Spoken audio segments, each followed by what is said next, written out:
Xabi Alonso prend trop de risques au Real Madrid. Ça peut mal finir, oui. Parce que Mastroeno, qui vient d'arriver, même pas 2 semaines à Madrid, il est titulaire. Ce n'est pas Lamine Yamal, le mec. On l'a vu jouer. Ce n'est pas Lamine Yamal pour le moment. Il a des choses à prouver et il devait goûter au banc juste avant d'être titulaire pendant 2 matchs suivis. Genre, incroyable.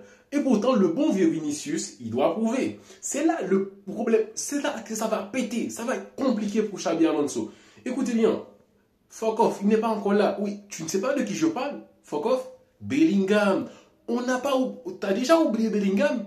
C'est le bon vieux Bellingham. Donc, Vinicius n'a pas fini les 90 minutes de ces 3 matchs du Real Madrid. Vinicius qui n'est pas sélectionné avec le Brésil. Donc, c'est un mec libre qui devait finir le match contre le dernier match du Real Madrid, mais sorti à la 70e minute de jeu. Attends.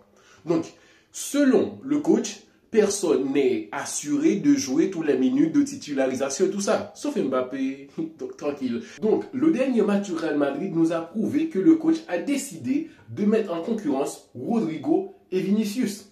C'est lunaire selon moi. Donc, c'est un coach qui décide de faire tourner beaucoup pour que les joueurs donnent un peu plus d'énergie sur le terrain, qui essayent de prouver à chaque fois qu'ils ont des minutes. De cette façon-là, c'est positif. Et si Vinicius, il enchaîne? Vinicius, 2 matchs, 2 buts marqués, une passe D. Imagine le quatrième journée, Vinicius, il marque ou il délivre une passe D. Donc là, tu vas refaire la même chose, faire sortir Vinicius, montrer Rodrigo et tout ça. Mastroeno, titulaire, même pas 2 semaines à Madrid. Je ne sais pas ce qu'a fait Mastroeno à l'entraînement, qu'est-ce qu'il a fait, s'il a baissé son pantalon ou s'il a bien soulevé jusqu'en haut. Mais là, pour le moment, c'est un coach qui a choisi de miser sur un jeune argentin qui n'a pas encore prouvé dans le sens où on l'a déjà vu briller et que c'est un mec qui plaît. Non, c'est juste le hype, l'entraîneur qui fait ses choix. Mais qu'est-ce que c'est mauvais à voir le Real Madrid. Il n'y a pas de créativité au milieu de terrain. Le coach, c'est un milieu de terrain. C'est ça qu'on attendait. La première chose qu'on attendait de Xabi Alonso, c'est d'avoir une équipe beaucoup plus cohérente, une équipe avec de la création au milieu de terrain, qui apporte le ballon, qui sert Mbappé, qui sert Vinicius, et surtout, pas Vinicius sur le banc. Donc là, il faut se poser les bonnes questions.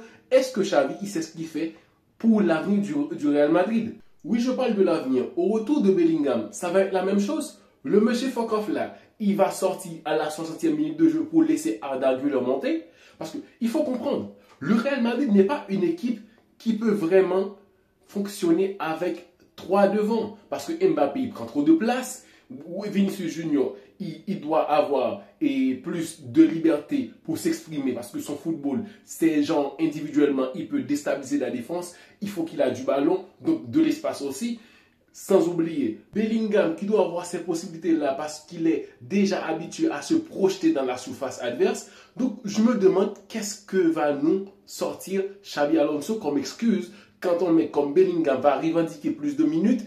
Est-ce que Arda Güler là qui montre un beau visage, est-ce qu'il va devoir retourner sur le banc ou faire tourner avec Bellingham? Non, franchement, je vous dis là, ceux qui applaudissent les décisions de Xabi Alonso, ils vont devoir assumer.